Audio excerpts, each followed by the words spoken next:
Good morning. A couple months ago, I was asked to do a series on prosperity. And little did I know with the timing of this how um, appropriate it is. And this is dealing with the book by Charles Fillmore. It's a few months series we're going to be doing once a month on prosperity. And this is prosperity with our mind, prosperity with our finances, with our relations, with our health. And I'm sure each one of you have a particular avenue in which you would like your prosperity to increase. So I'd like to open first with the daily word. And the word for today, Sunday, April 19th, 2020, is understanding. I open myself to spiritual understanding. When we feel frustrated by personal or professional challenges, or feel unsafe, or concerned about a situation or an event, I seek greater understanding. When I try to understand, I open my heart. Maybe I just need to gather more information or request advice of a friend that I trust. If I'm in conflict with someone, I practice understanding by listening with a curious mind and a loving heart. I grow in spiritual understanding when I discern and heed my inner guidance. Beyond conscious thought, spiritual truth begins to illuminate my consciousness. As I release all that stands in the way of understanding and stand firm in the love that calls it forth, I am guided by my growing spiritual understanding.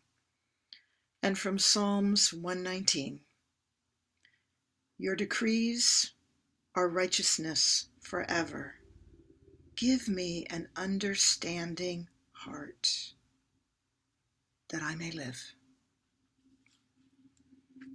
And so how we actually develop that spiritual understanding is through entering into the stillness, taking time in meditation. And I know a lot of people have said, oh, it doesn't work for me, my mind doesn't quiet, it's a waste of time, I can't get quiet. And I would say that things are still happening, and to do it anyway. And I think what we're building as we're building a potency with that ever emerging creative intelligence. So we're going to go into a short meditation. I'm going to read two quotes, one from Charles Fillmore's book, Prosperity, and also a quote from Paramahansa Yogananda. And then we will be followed by 1 minute of silence. I'm going to ask you to just keep deeply breathing and relaxing into that silence. So just close your eyes. Feel comfortable with allowing your body to relax with each deep cleansing breath. So just take 3 cleansing breaths. Breathing in and letting the breath go, and allow yourself to be even more fully here. Allow your spine to be straight so that when you relax, you still hold that upright posture.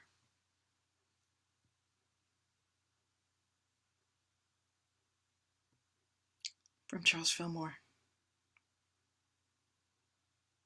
When we think about the love of God drawing to us the substance necessary for support and supply, that substance necessary for support and supply accumulates all around us. And as we abide in the consciousness of it, it begins to manifest itself in all our affairs. And Yogananda says,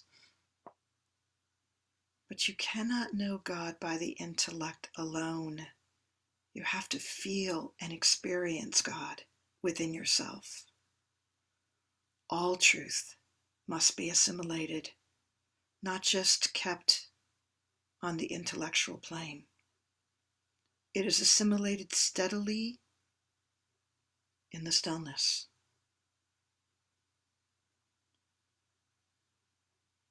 So with your eyes closed, I invite you to just feel into this stillness.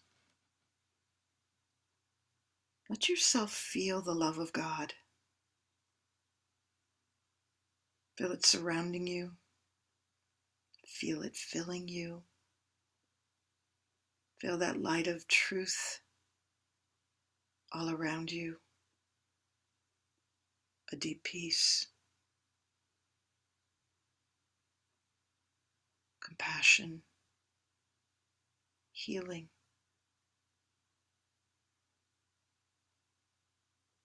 And as you feel that light filling you completely, I invite you to radiate it out in all directions, where it envelops our planet, and where we send out a blessing, compassion, kindness. And let us just abide for the next minute in that light, in the silence.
Amen.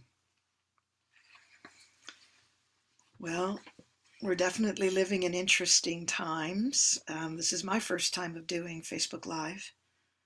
And um, and I'm sure each one of us could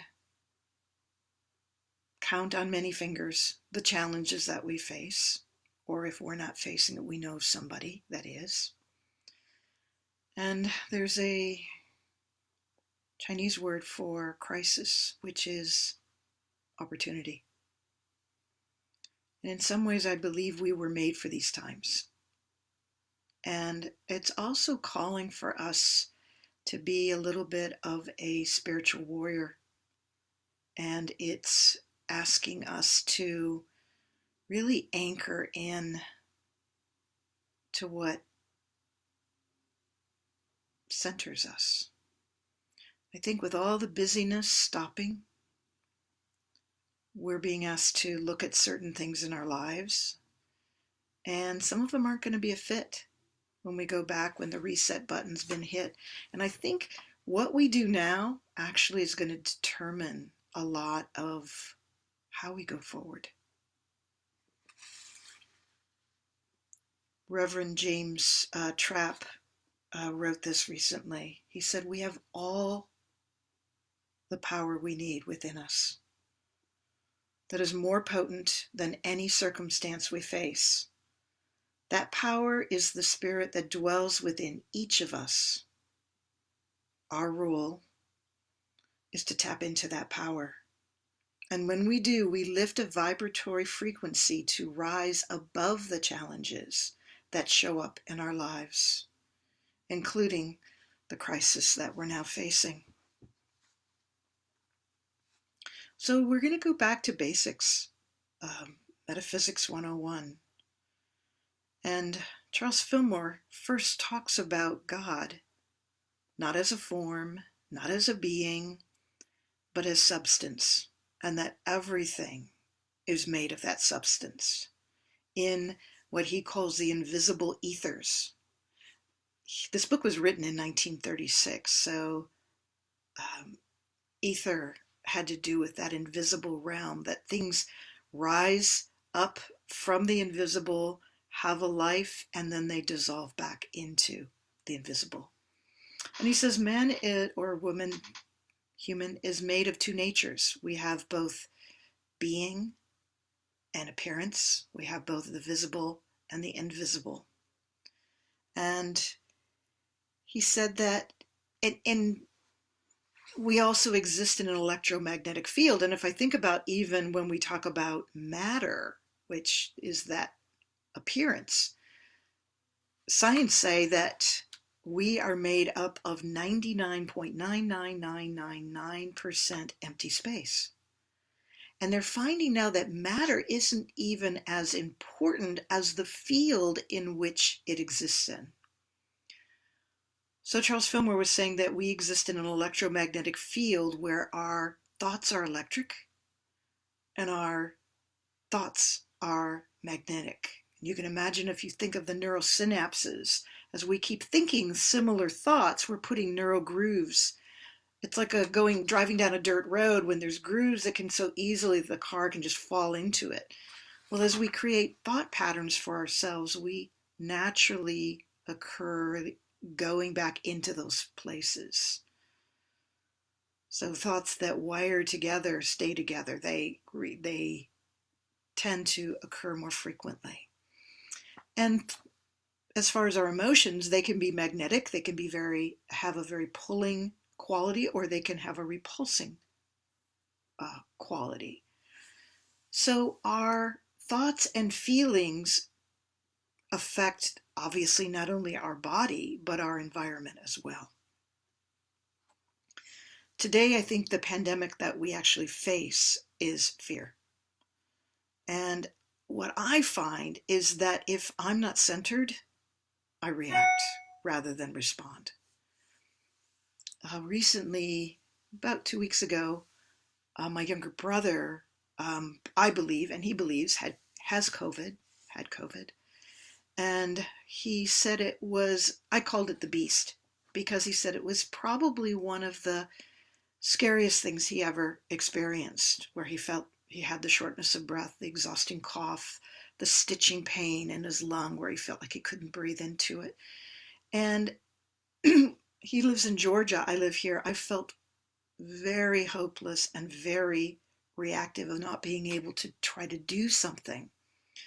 And I would get up very early and I would do research and of what I could do from an alternative medicine point of view, and ended up, through the grace of God, finding some things that actually really helped him. And I can say that he is recovering.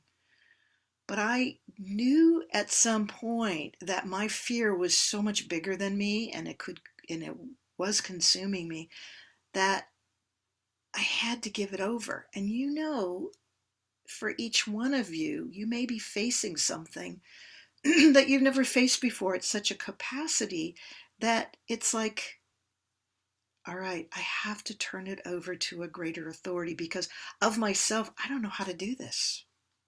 We're in uncharted territories right now. And Charles Fillmore also talked about what he calls first cause. That when we are centered in that substance, in that love of God, then we can respond versus feeling and reacting to what gets thrown at us. And he said, follow how Spirit is speaking to you and follow those breadcrumbs. So a couple months ago, actually, I saw on Facebook a workshop that was coming up called Drop Your Money Story by Michelle Barr. And I thought, well, this would be good to explore because I'm going to be doing this series. And in her first class, and I'm in the middle of it still, she talked about how we have to catch and stop the stories that we tell ourselves. And the analogy she used is, she said, let's say you order a pizza on the phone, and of course it's no touch pizza, sterile delivery pizza today.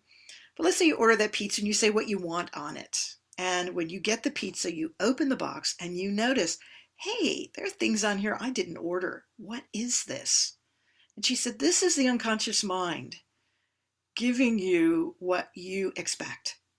Maybe not what you consciously thought. And she said, notice things that show up in your life, maybe repeated things that show up in your life, that may be some old stuff that may need to be dealt with.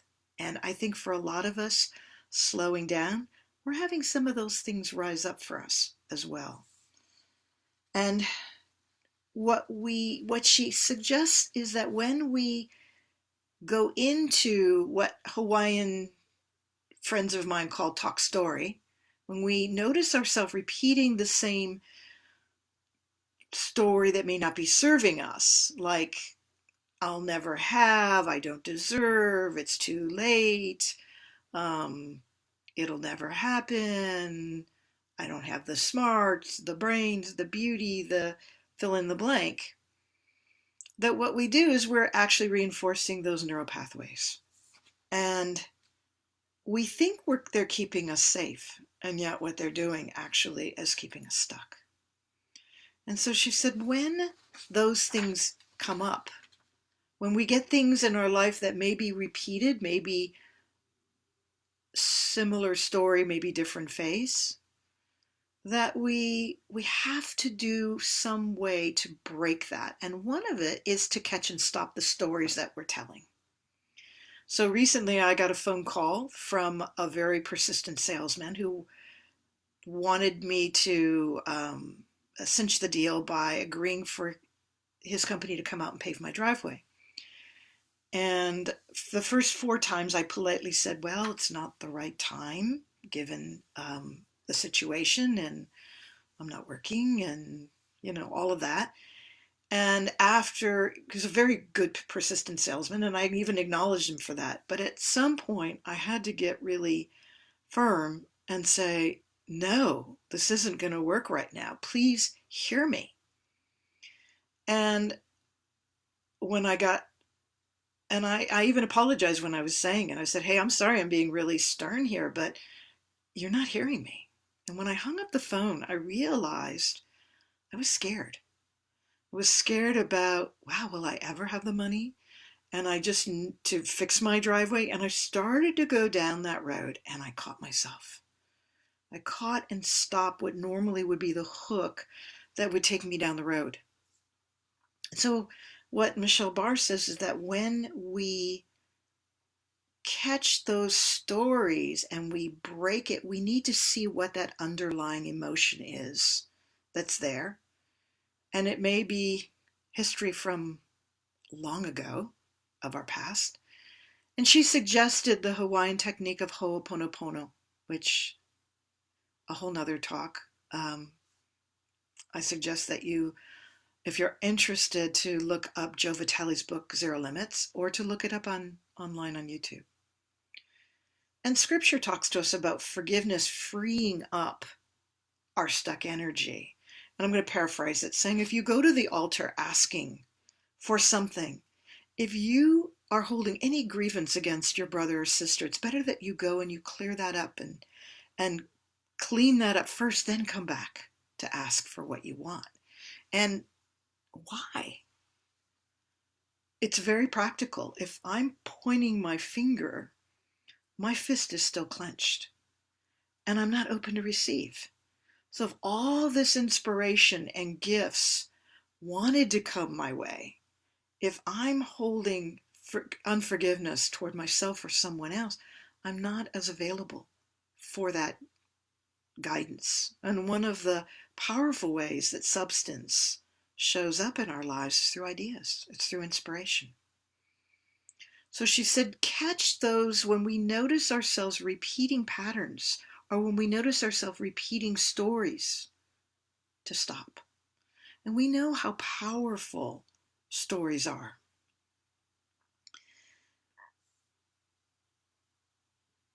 that Esther Hicks talked about speaking a story into the vibration that you wish to live into. And Joseph Campbell talked about that. He talked about the power of myth. He talked about the hero's journey. Each one of us right now are facing the hero's journey. We're facing a place where we may not know how to proceed. And it could be small or it could be major for you. And that the stories that we can tell to actually save us, that can empower us, actually helps the hero make it to the other side, even if he doesn't know how or she doesn't know how. So what if you were to create new stories to actually save you? Joseph Campbell says our words and imagination are investments into our present, pressing into our future. And when we allow ourselves to be inspired and directed, then we have an intelligence and action that actually is inspired. And it's not as much about efforting, even if it's not pleasant. I mean, look at all the healthcare providers all over the world that are doing things out of inspired action, where they feel like, I was born for this. This is what I'm supposed to do right now. And some of them are giving their lives for it. So what we can do to open that energy up, besides forgiveness, is gratitude. Gratitude for what we have, even if it's small. Gratitude that we can draw breath when some cannot right now. And it may be offering a blessing. It may be offering a smile. It may be offering to help in any way. In our, we have a larger, they call it Next Door online.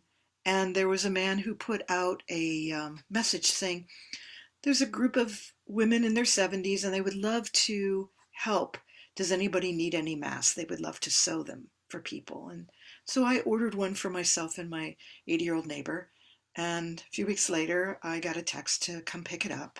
And it was so amazing. This man comes out with a nose ring, biker looking, tough looking guy. And he was so sweet. And he said, you know, I was raised, my mama always told me that when the going gets tough, reach out and help.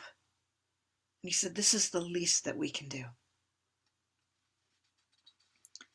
Neil Donald Walsh said this, when you're surrounded with darkness, do not shake your fist and raise your voice and curse the darkness.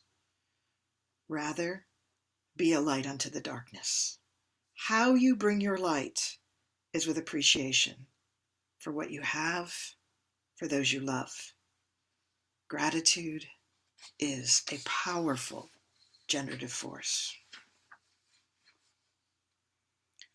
And during these challenging times, and we don't know how it's all even going to turn out.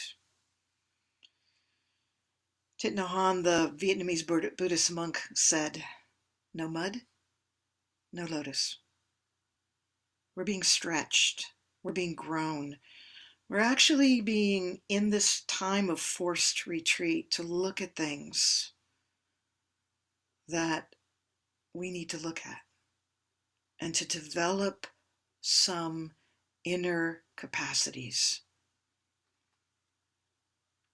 In the book by Michael Singer, who was known for his book, The Untethered Soul, he wrote a book called The Surrender Experience, My Journey into Life's Perfection. And what he decided to do was a year of yes. And he said to say yes to every opportunity that arose that was obviously safe and appropriate, but even the things that were scary. And he said he would follow the breadcrumbs and the nudges. And he said he might put out what he wants. But he said it wasn't always a direct path. It could be a meandering path. And often it would lead to something so much greater because he was willing to just take that risk and follow those nudges from spirit. And Spirit is always waiting for our receptivity if we have the eyes to see and the ears to hear. And so I said, okay, I decided that I would take that on. And right as I said it, I got a text from my neighbor down the street. And she said, would you like to go for a walk? Socially distant, of course. And my first inclination was, I don't want to do that. But I remembered the declaration I just made, and I went, okay, sure. And she said, oh, by the way, I just thought about it. She said, I have an N95 mask from the fires from before. I have three of them, one for myself, one for my son. And if you'd like it, I'll bring it when we go on our walk. She said, I know you treat patients. And this is before the stay at home. And she said, I figured it might come in handy. Now, had I not accepted that invitation, I wouldn't have had the mask that I would have needed for the very next day when I was treating patients back then. So as we follow the nudges, as we follow the breadcrumbs to pick up the phone, to reach out to someone, to exercise, to do whatever it is that we feel called to do, we may not have the clarity to know what the next step is, but as we just step and take that first step, the next step appears. And when we take time in the silence, we actually become more receptive to actually see how we're being orchestrated, because we're calming our nervous system to be able to respond. Wayne Dyer says, abundance is not something we acquire, it's something that we tune into. And again, that abundance could be peace of mind. It could be inspired, right action, divine ideas, better health, better relations. Follow the breadcrumbs and see where they take you. You know, our good actually comes from source, through others, and through ideas. And it's not about just Pollyanna, magical thinking, or just wishing for it. It's taking action when we are being nudged. And tapping into that stillness builds that potency. So I was wanting to do this course, and when all of this happened, as far as my work stopping, I knew I couldn't do it. And a friend of mine suggested that I contact this man and ask for him to give me the money for this course. And it's a substantial amount of money. And it was like, no way I could do that. It went past my comfort zone.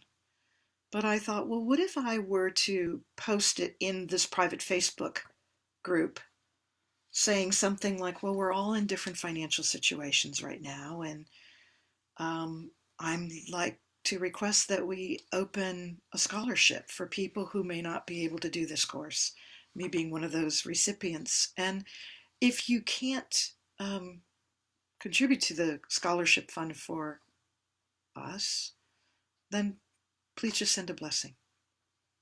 And immediately, the man who this person had suggested that I contact, he wrote back, I'm in. And about a week later, we had a conversation, and he said, absolutely. And he said, you know, other people are in need, and they don't ask. You were the only one that did. And I'm saddened by that, because my job is to give. And I've done it for decades, contributed to others. And I'm sad when people don't reach out. And so I never thought of it that way, that there are givers and receivers where we know where we're compelled to give. And we also know when we also have the vulnerability to receive. So, what nudge are you being asked to do right now? Who are you being asked to reach out to? Or in what way to serve? Or in what thing to develop. So many inventions actually happened during the last recession. A lot of people are thriving right now, even amidst a lot of tragedy. And Michael Singer also said, begin before you're ready. Intelligence is awaiting and rewarding our receptivity. And I also said, okay, surprise me. And so it wasn't too long right after that, I got an email from someone who said, 2 years ago, I asked you about a good water system, and you recommended one. And I have since then had incredible amount of business, and it's kept me busy putting in this particular reverse osmosis water system. And because of it, I've generated quite a bit of income. And I'd like to buy one for you and offer to install it for you. A delight and a surprise. And it's also wonderful when we can do that for someone else. When again, we follow that divine inspiration of substance moving through us. God is the source, but we are the channel.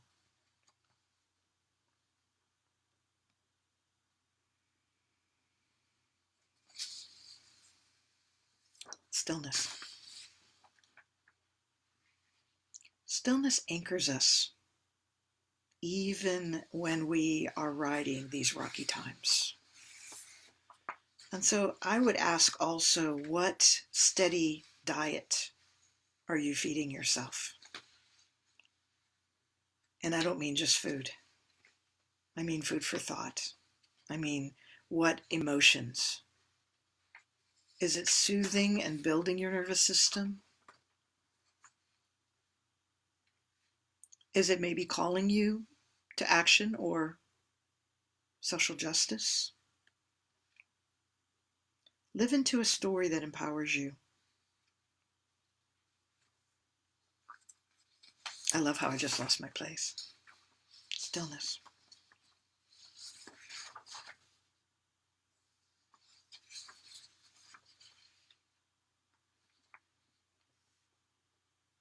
So I actually want to close with this.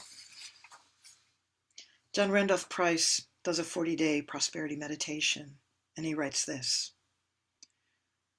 God is lavish, unfailing abundance, the rich, omnipresent substance of the universe.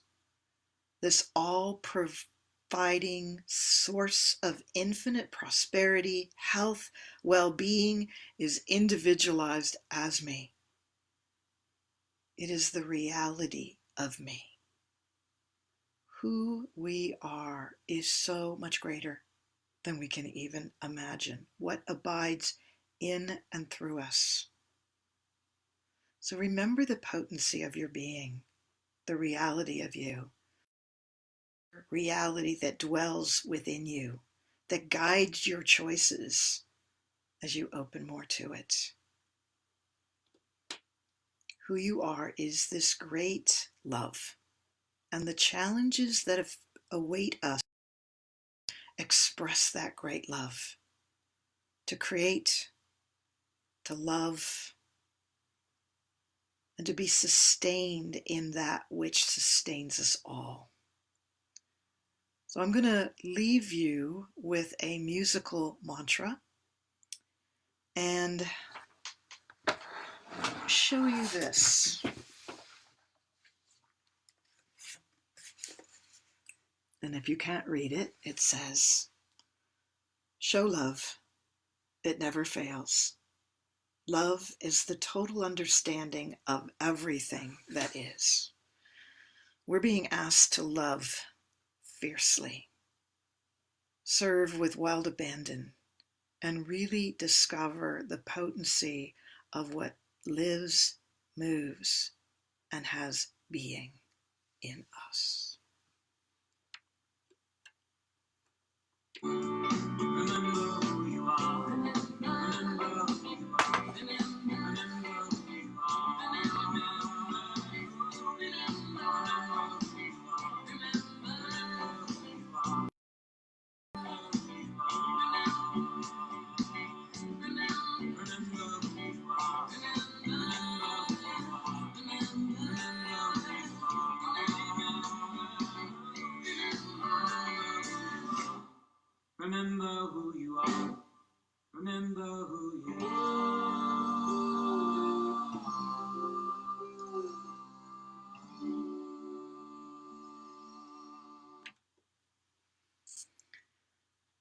Be safe, be kind. We're in this together. God bless you.